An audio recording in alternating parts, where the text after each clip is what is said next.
Bonjour à tous, bienvenue dans notre Zoom aujourd'hui en compagnie de François Bert. Bonjour monsieur. Bonjour.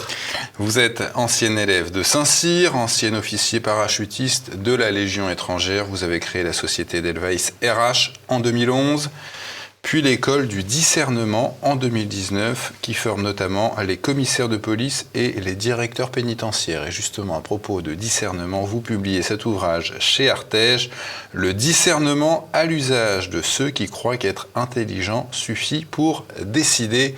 À retrouver évidemment sur la boutique officielle de TV Liberté l'ouvrage. Le voici déjà, François Bert, j'ai envie de vous demander si l'intelligence est un prérequis au discernement dans la prise de décision. Ce qui est très intéressant, c'est de savoir que justement, il y a plusieurs formes d'intelligence.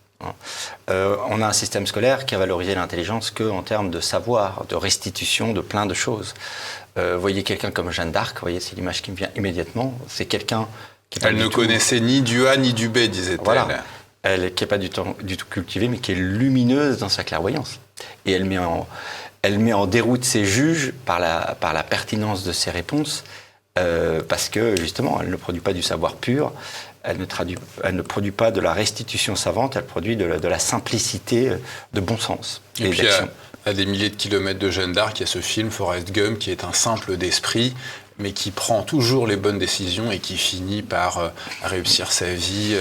Dans la crevette. Dans la crevette, non mais entre autres, mais voilà, oui, c'est un simple d'esprit, mais qui prend toujours la bonne voie. Tout à fait. Vous donnez une définition du discernement, c'est l'art de donner aux choses la portée qu'elles méritent. Est-ce que vous pouvez expliciter cette définition ? Oui, c'est-à-dire qu'en fait, vous voyez, on a fait du discernement pour moi quelque chose qui est trop lié au raisonnement. On imagine un truc un peu obscur de quelqu'un qui réfléchit pour lui, etc. Mon idée, moi, c'est vraiment de rendre le discernement à un plus grand nombre et de faire du discernement pas simplement une action personnelle par rapport à un objectif personnel, mais un rapport au monde qui permet de jouer son rôle de chef. Puisque le discernement est l'antichambre de la décision. L'art de donner aux choses la portée qu'elles méritent, c'est que le fin du fin de l'intelligence dont vous parliez, au passage vous regardez dans les Trois Mousquetaires, il y a tout un jeu de mots et de réponses, on finit, après avoir rebondi plusieurs fois, comme summum de l'intelligence sur le mot discernement, c'est justement, non pas être capable d'accumuler du savoir pur comme le ferait un dictionnaire, mais de donner aux choses la portée qu'elles méritent, de dire ça c'est grave, ça c'est pas grave. Je vous donne un exemple très simple. Si quand on fait, ce qui était le cas en 2018, si on vole un camion de pompiers et que le juge en l'occurrence chargé de la question, mais on pourrait le mettre pour un politique, le traite comme un vol de véhicule, il ne fait que répondre à un événement par rapport à une proposition de loi, il fait une correspondance dans sa tête, à aucun moment il a cette autonomie de pensée pour donner une portée qualifiée à l'événement. Et donc, qu'est-ce qui se passe ? S'il dit « c'est pas grave », eh bien, il se passe ce qui s'est passé en 2018, c'est que dans la foulée, vous avez, lors du mondial, 5, 6 camions de pompiers qui sont pillés parce qu'on n'a pas dit aux gens, c'est un seuil non franchissable. Et vous voyez aujourd'hui dans les difficultés politiques qu'on a, parce que à tous les échelons, les gens n'exercent pas ce pouvoir de dire ça c'est du dérisoire, arrêtons de passer du temps dessus. Par contre, ça c'est grave et on ne va pas laisser passer les choses. Ben, on se retrouve aujourd'hui effectivement dans une politique qui adresse tous les sujets sans jamais rester longtemps sur ce qui est important. En matière de discernement, vous dites que le casting des décideurs politiques est un premier problème, mais déjà, qui organise le casting ? Alors oui, c'est lié, pour moi il y a deux niveaux, c'est-à-dire qu'il y a le système scolaire en tant que tel, vous voyez en France le poids vraiment très fort du côté académique. Ce qui est très drôle, c'est que faisant beaucoup d'interventions, formant beaucoup, quand je suis au contact de certaines instances académiques, ils ne peuvent pas comprendre que je puisse leur parler d'une méthode sans une bibliographie. Sauf que je leur apprends que le propre du discernement, c'est à la pratique des situations, et qu'on ne valide pas un guerrier sur son diplôme en histoire militaire, mais sur sa capacité en situation pour prendre des décisions sur une guerre écrite nulle part. Voilà. Et donc, vous voyez, c'est très intéressant de voir ça, c'est-à-dire que comme si le savoir de départ permettait de protéger des situations à venir. Alors, ce que j'appelle enfin là-dessus le syndrome du botaniste. C'est-à-dire qu'on se rassure pour traverser la jungle en choisissant le chef d'expédition sur ses diplômes en botanisme. Ce qui n'est aucune garantie pour la gestion du danger futur. Il faudra bien pas tant connaître les espèces que savoir traduire le danger en action.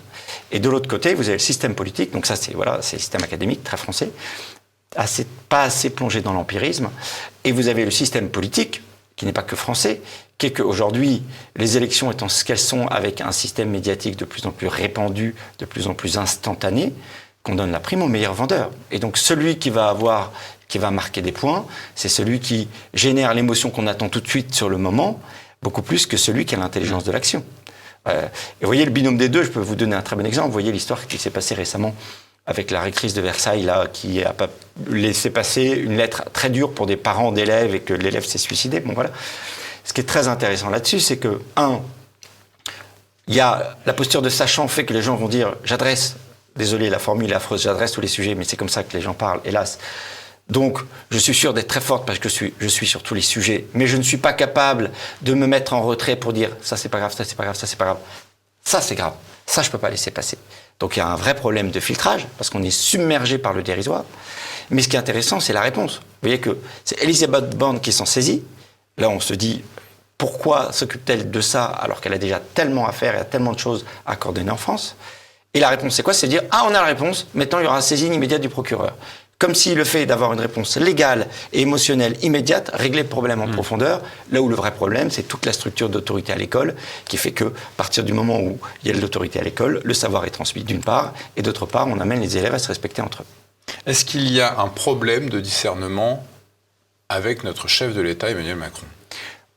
Pour lui, comme pour beaucoup. C'est-à-dire que Emmanuel Macron fait partie de, on va dire, ces dirigeants politiques très médiatiques, très liés à l'image, excessivement, on a pu en parler ici un certain nombre de fois, mais qui du coup se retrouvent dans une mécanique où chaque fois qu'il y a un sujet, il ne s'agit pas de trouver encore une fois une démarche de fond pour aller les traiter, il s'agit de répondre ponctuellement, systématiquement, soit en donnant exactement comme on vient de l'évoquer des éléments d'image pour que ça fasse bien, en détournant l'attention par un beau discours à un moment donné sur quelque chose qui plaît à tout le monde, en se défaussant momentanément par le déni, il n'y a jamais eu de problème de masque, etc. Et donc on se retrouve en fait dans une réponse que j'ai pu appeler de l'intermittence de l'éclat, qui fait que... C'était François Hollande qui allait voir Théo Louaka, un jeune de banlieue qui s'était soi-disant fait agresser par la police, ou c'est François Hollande qui s'occupe du problème de la petite roumaine Leonardas, et c'est l'immédiateté? C'est ça. C'est-à-dire qu'en fait,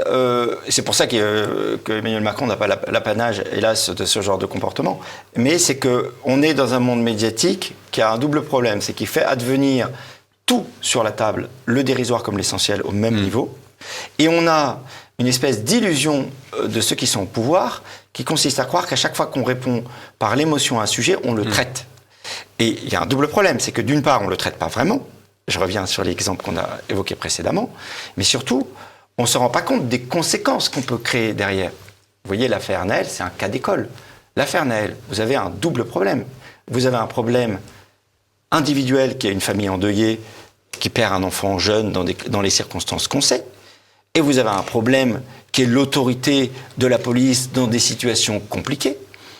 Quelqu'un qui discerne dans ces moments-là est, déjà capable de distinguer les deux niveaux et d'avoir la réponse dans le temps aux deux niveaux. Le premier niveau émotionnel, il doit être traité de manière personnelle avec la famille, pas en public.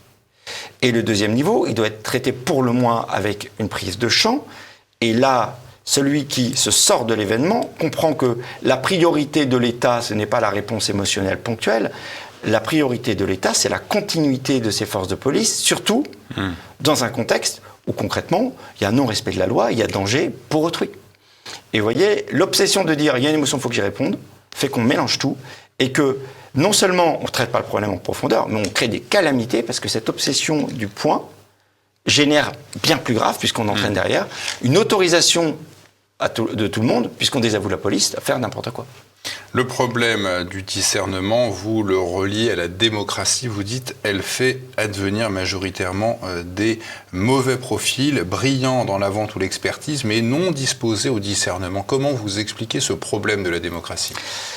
Disons, c'est toute la difficulté, c'est qu'en fait, la démocratie permet de faire advenir au pouvoir des gens différents qu'on souhaite. Oui.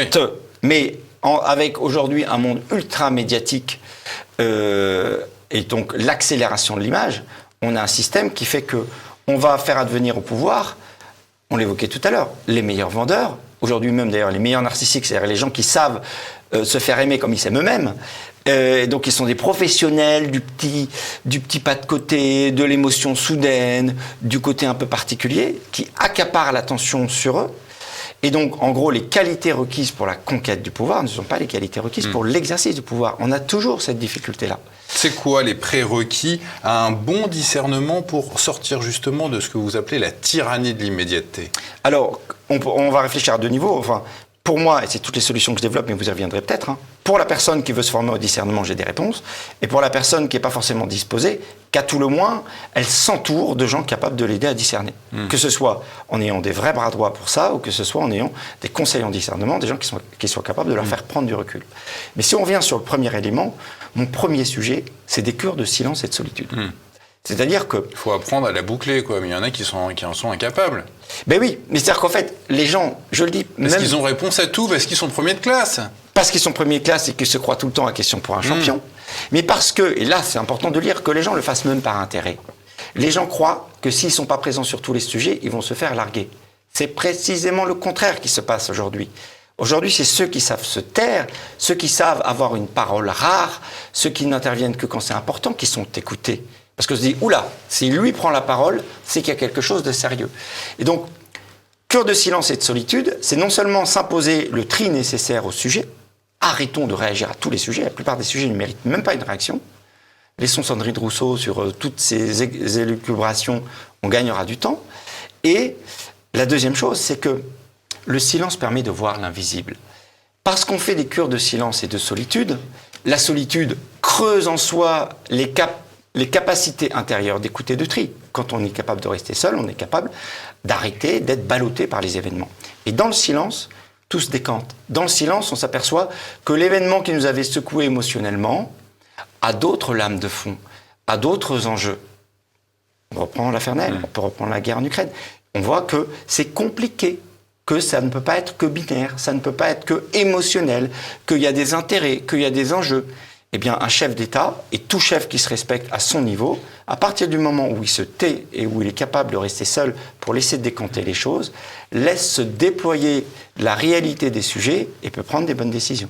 Au-delà de l'écoute, du silence nécessaire, comment on procède au tri? Est-ce que ça s'impose de soi-même ou est-ce qu'il y a une technique, une méthode? Alors, merci de poser cette question. Effectivement, en fait, on croit, j'en parlais au tout début, que le discernement est un raisonnement, une suite logique. Sauf que le raisonnement, en fait, ça amène l'esprit à suivre un parcours parfois aléatoire et ça peut complètement nous perdre. Le discernement, c'est de l'écoute accumulée jusqu'à l'évidence. Le travail de l'évidence, c'est exactement ce que vous dites. C'est-à-dire que l'évidence, ça s'impose à soi. C'est qu'on a beau faire, ça revient à soi. L'exemple que je donne et qui, je pense, est le plus parlant, c'est l'exemple amoureux. Le raisonnement, c'est de choisir son conjoint sur une liste de critères. Et de croire que parce qu'on a accumulé les critères, on va trouver la bonne personne. Ça marche pas comme ça. Cases, ouais. Voilà. À l'opposé, le système médiatique actuel est dans le fantasme. Ah, c'est bon, on m'a regardé, j'ai eu un sourire, j'ai senti un truc, c'est bon. Ça suffit pas, on le sait très bien. L'évidence, c'est quoi? L'évidence, c'est parce qu'on prend le temps, qu'on rencontre plusieurs fois la personne d'affilée, s'impose en soi, s'installe en soi, justement. La lumière intérieure qui nous dit, c'est bien avec cette personne qu'il faut continuer. Vous dites qu'il faut, pour le chef, qu'il passe beaucoup de temps hors de son bureau. On avait assisté, après les événements liés aux Gilets jaunes, à ce que le président de la République a appelé un grand débat national. Il a eu le temps peut-être d'écouter. Qu'est-ce que vous en avez pensé du retour de ce grand débat national? C'est là aussi un cas d'école, précisément de non-écoute. Il y a aujourd'hui une colère accumulée qui est considérable, et la réforme des retraites, il ne faut pas se leurrer, qui a été très violente et remontée. On a vu des gens qui étaient habituellement pas du tout violents devenir violents à l'occasion de cette réforme. On n'avait pas eu quelque chose d'aussi puissant depuis 15 ans, au moins. Pourquoi? Parce qu'à force de ne pas être écoutés, les gens commencent à basculer dans une forme de violence. Le grand débat aurait dû s'appeler la grande écoute. Et c'est tout le problème. C'est-à-dire qu'à partir du moment où se manifeste quelque chose, un chef digne de ce nom qui prend ses décisions à partir du contexte, parce que j'écoute le contexte, je me laisse saisir par l'évidence de l'action qui me revient, aurait dû précisément tirer parti de cette réalité pour repositionner son action de manière juste. C'est ça ce qu'on lui demande en fait, d'être, plutôt que de se disperser sur le dérisoire, de voir où les choses se jouent et comment remettre en puissance, remettre en confiance ce peuple qui se sent négligé, cette partie de la France qui se sent négligée. Au lieu de faire ça, le président il allait dire « je vais vous convaincre que j'ai raison ». Donc déjà, on ne revient pas, il y a eu beaucoup de tri, les gens qui rentraient sur les lieux de grand débat étaient déjà beaucoup triés. Mais surtout, tout l'enjeu n'était pas de les écouter, mais c'est de faire mine d'écouter pour les convaincre qu'ils avaient tort, qu'ils avaient qu'un ressenti d'eux, et de les ramener en fait à une forme de vision sublimée. C'est là qu'on rentre aussi dans le narcissisme, une auto-vision de soi-même qui s'auto-convainc à longueur de temps qu'on est parfait, au lieu d'écouter la réalité pour la faire bouger.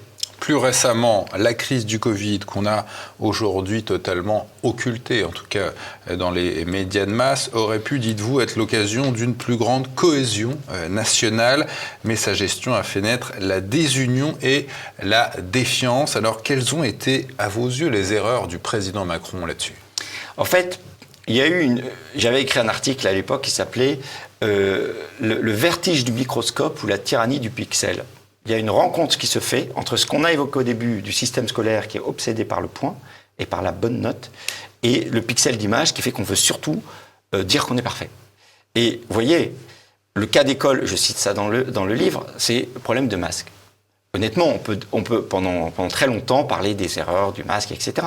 Le vrai sujet, c'est quoi ? C'est pas de dire est-ce qu'il y a eu erreur ou pas au départ. C'est surtout de dire, à partir du moment où l'erreur est là, comment on rebondit pour aller vers l'avant. Un chef, il n'est pas payé pour avoir une bonne note et vendre tout le temps qu'il fait tout parfait. Tout le monde sait qu'il ne fera pas parfaitement parce que c'est compliqué. Bien malin qui peut dire comment il aurait géré une crise pareille. En revanche, un chef capable de dire « Ok, il y a eu un problème de masque. Maintenant, on va rassembler tout le monde. Sortez vos machines à coudre. On va générer un effort collectif. On va faire de cette difficulté l'occasion de rebondir ensemble pour aller dans une direction et on va créer de la fierté et on va précisément affronter ensemble la difficulté et générer de la cohésion. Il a tout compris. Il part de la réalité tout le temps pour lui donner, moi j'ai dit de la faire bouger tout à l'heure, c'est-à-dire unir vers une élévation partagée qui fait que cette réalité devient partagée et devient non seulement féconde pour tout le monde parce qu'on en fait quelque chose. On l'oriente vers une direction qui sert à tout le monde. On génère de l'utilité. Mais là, à l'opposé, le système médiatique oblige entre la tyrannie des premiers de la classe et la tyrannie des communicants, eh bien, c'est qu'on veut à tout prix prouver qu'on a fait parfaitement, et donc on est dans un déni calamiteux qui paralyse tout le monde et qui finit par cliver parce que on veut avoir raison contre la réalité, on veut à tout prix faire des choses pour montrer qu'on prend les choses en main même si c'est pas le plus ajusté, et on finit par diviser les gens juste pour se prouver qu'on est parfait. On se souvient, les Français s'en souviennent en tout cas, de cet épisode où le garde du corps du président s'était fait piquer dans une manifestation en train de tabasser des Français. Des journalistes avaient demandé au président « Est-ce que vous avez des regrets ?» Il leur avait répondu « Ça serait trop facile d'avoir des regrets. » Qu'est-ce que vous pensez de cette réponse ? En fait, ce qui est très intéressant, c'est que, vous voyez, dans l'armée, on dit « autant pour moi ». On ne dit pas « excusez-moi ». Pourquoi ? Parce que on calibre tout par rapport à la mission. C'est là tout l'enjeu. La distinction que doit faire un chef d'État, c'est non pas de vouloir s'excuser forcément à titre personnel, mais de s'excuser par rapport à la mission. Un chef d'État qui décide un combat, à un moment donné, il y a des morts, il va présenter ses condoléances aux familles, il ne va pas s'excuser. Mais il va les soutenir parce que c'est une décision qu'il a prise, qui a un coût. Il va accompagner tout le monde, mais il va tout axer par rapport à la mission. Il va dire, c'était effectivement un sacrifice terrible, mais qui, hélas, était nécessaire pour la mission et comme on récompense les soldats qui se sont sacrifiés pour la patrie, etc. Mais un chef d'État qui a, pour le coup, après, j'ai pas la situation précise, c'est pour ça que je me garderai d'avoir un avis définitif sur le sujet, mais s'il y a à un moment donné quelque chose d'excessif qui est fait, là, pour le coup, ce serait du autant pour moi, c'est-à-dire, voilà la mission, voilà où j'étais, voilà où était mon rôle. Il était nécessaire que je sois protégé en tant que président. Par contre, autant pour moi, si quelque chose a été fait excessivement, c'est ce qu'on va regarder. Mais vous voyez, on revient aussi dans exactement le débat de l'affaire Naël, c'est-à-dire garantir la continuité de la fonction de l'État. Ça, c'est normal. Il ne s'agit pas d'aller s'excuser partout. C'est pas le sujet. Donc, autant pour moi par rapport à la mission. Mais par contre, être capable, une fois qu'on a assuré la continuité de l'État, de prendre la mesure de si quelque chose a été excessif et de faire en sorte que les personnes en soient dédommagées si c'est le cas. Et vous parlez aussi dans votre ouvrage, François Bert, de la gestion présidentielle de l'incendie de la cathédrale de Paris, de Notre-Dame, qui a choqué tous les Français, on s'en souvient. Qu'est-ce qui vous dérange dans cette gestion du président, encore une fois ? Et sachant que ce soit clair ou pas, c'est pas un livre sur le président. On parle souvent du président. Moi, mon idée, c'est vraiment que ce soit très clair là-dessus. Oui. Mon idée, c'est qu'à tous les niveaux. Précisément, je ne veux pas être dans le débat politique des guéguerres, de qui a tort, etc. Oui, mais on sait que c'est un cas d'école. Mais c'est un cas d'école. Mais ce qui est certain, c'est que moi, mon objectif, c'est de permettre... Vous voyez, il y a beaucoup de gens qui commentent indéfiniment ce qui ne marche pas sans permettre de l'action. Moi, je veux produire de l'action à tous les échelons qui qu'on soit. Et quand je cite l'exemple de Notre-Dame, sur lequel j'ai fait un roman, sur lequel vous m'avez fait l'honneur de m'interviewer aussi, l'exemple de Notre-Dame, c'est pareil. C'est-à-dire que c'est à mettre en écho avec ce qu'on évoquait du problème des masques. C'est-à-dire que les contrariétés, elles sont toujours là dans la vie. En revanche, il y a des gens qui vont les commenter indéfiniment ou qui vont soit chercher à tout prix des coupables, soit vouloir à tout prix s'en servir à titre personnel pour se valoriser, soit au contraire, on considère que les difficultés qui nous arrivent sont toujours l'occasion de permettre du ralliement. Et l'histoire de Notre-Dame, ce qui est très intéressant, c'est que plutôt que d'en faire juste un cas personnel, tout l'enjeu aurait pu être, et peut toujours le demeurer si chacun prend sa part, on l'avait dit à l'époque, que la cathédrale effondrée fasse mesurer à chacun la part de la patrie qui s'effondre dans chaque individualité et permette à chacun de se relever à l'occasion de cela, que les initiatives soient faites. Je cite d'ailleurs Henri d'Anselme à cette occasion, et il y a la superbe initiative qu'il y a eu sur les cathédrales, etc. Et il donne à goûter ça. Et comme par hasard, les choses sont bien faites parce que une occasion d'héroïsme lui a été donnée lors de sa tournée. Voilà. Et donc, si vous voulez, tout l'enjeu pour moi par rapport à cette gestion, c'est de se dire toujours la même chose. Les événements, les difficultés, on les aura toujours dans la vie. Il y a deux options. Soit on les commente, soit on se lamente, soit on en fait précisément un levier pour que tout le monde rebondisse et pour que l'action reprenne. Vous parlez de différents types de leaders. Le leader cérébral, qui pouvait être De Gaulle, le leader relationnel, Sarkozy, le leader décisionnel, vous citez Henri IV. Et vous évoquez aussi le binôme vision-exécution. Peut-être que certains ont pensé à Nicolas Sarkozy et François Fillon, cette espèce de tandem un peu de la carpe et du lapin. Comment faire pour qu'advienne le mieux possible le discernement dans la politique française? Oui. Disons que moi, je vois vraiment trois leviers. Premier sujet, c'est comment on ait conscience de ça, que ce n'est pas de la pensée accumulée qui règle les problèmes futurs. Je reviens, on ne fait pas la guerre avec les docteurs en histoire militaire. Tout rapport avec des candidatures récentes de gens qui ont réponse à tout, qui sont des meilleurs débatteurs, mais qui se laissent déstabiliser dès qu'un cas non conforme arrive, serait fortuit. Vous voyez, il ne suffit pas d'être savant pour savoir gérer les crises futures. Il faut d'abord avoir de la présence d'esprit pour avoir la bonne réponse et, encore une fois, filtrer le dérisoire, sortir des polémiques pour voir comment on crée de l'action partagée. Ça, c'est le premier sujet. Et je continuerai autant que possible à incanter cela. Il faut changer le casting politique en allant chercher plutôt des taiseux qui savent discerner que des communicants ou des super sachants. Le deuxième sujet, c'est effectivement de créer des équipes. On s'aperçoit qu'au fait, chaque fois que la France a été la plus féconde, ça n'a pas forcément été quand il y a eu des rois les plus populaires, mais et d'autres dirigeants d'ailleurs, mais quand il y a eu plutôt des équipes. Ce qui est très intéressant, c'est tout le binôme chef-héros. Hein. Il y a François Ier, il y a Bayard avec, il y a Charles V le Sage, il y a Du Guesclin. Oui, mieux que Sarkozy. Voilà, il y a Charles VII. C'est pas le meilleur exemple. Voilà, il y a Charles VII et il y a Jeanne d'Arc, et ainsi de suite. Et il y a Delattre et Vandenberg. Il faut à chaque niveau des binômes de gens qui se complètent. Vous voyez, en France, on a toute une culture de l'activisme, du coup peut-être un peu trop du héros, qui fait plein de choses, qui est très fier de lui, mais qui va, une fois sur deux, faire des combats qui ne sont pas les meilleurs. Et il faut un chef capable de dire « Stop, ça on s'en fiche, ça c'est important, concentre tes efforts là-dessus, traduis ça en universalité. » Voilà. Et donc, la manière de répondre au sujet, au-delà du casting, c'est créer des équipes. Moi, je rêverais que pour la présidentielle, il y ait des vrais binômes qui se créent, mais qui soient des binômes de personnalité. Je suis prêt à aider s'il faut, et je le fais déjà dans beaucoup d'entreprises. Je crée des équipes hyper complémentaires, et donc des équipes notamment très technologiques où soudainement ça marche, parce qu'on avait mis une coalition de créatifs, et du coup ça s'entretuait. Et maintenant on fait quelque chose, à partir du moment où on met un vrai chef dans l'affaire, quelque chose qui humainement marche, soit dit en passant aussi, regardez le nombre de mouvements, le nombre d'initiatives qui ratent pour des raisons humaines, et quel temps on consacre aux questions humaines dans les milieux militants. Presque rien. Et ça se casse la figure à chaque fois pour des raisons humaines. Et le dernier point, c'est tout ce que je développe à la fin, et donc que j'évoquais un peu tout à l'heure, sur le conseil en discernement. C'est-à-dire qu'à défaut, je rêverais de faire ça, et j'ai la chance de commencer à le faire avec pas mal d'institutions déjà. Chaque fois qu'on crée un nouveau chef, si c'est pas un chef naturel, mais il peut avoir d'autres qualités, qu'il ait le bon sens de s'adjoindre les services de quelqu'un qui va le conseiller en discernement. Aujourd'hui, vous regardez, on prend que les leaders politiques, mais c'est pareil aussi dans des grandes entreprises, ils se choisissent des conseils en communication ou des conseillers techniques qui les amènent sur du point d'image et du point d'image, sur exister dans le brouhaha, et ça les perd. Ils devraient tous avoir à côté d'eux. Moi, je peux leur en proposer plein, j'en ai déjà beaucoup qui ont rallié un peu ma structure pour ça. Des chefs anciens, des gens qui ont été discrets jusque-là, d'anciens militaires, mais pas que, qui ont du bon sens, qui ont du recul, qui sont capables de trier, qui ont l'intelligence de l'humain, qui ont l'intelligence de l'événement.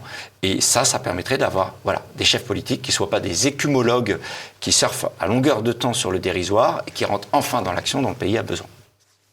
Le discernement à l'usage de ceux qui croient qu'être intelligent suffit pour décider, pour prendre les bonnes décisions, changer de méthode, à retrouver sur la boutique de TV Liberté. Merci à vous François Bert.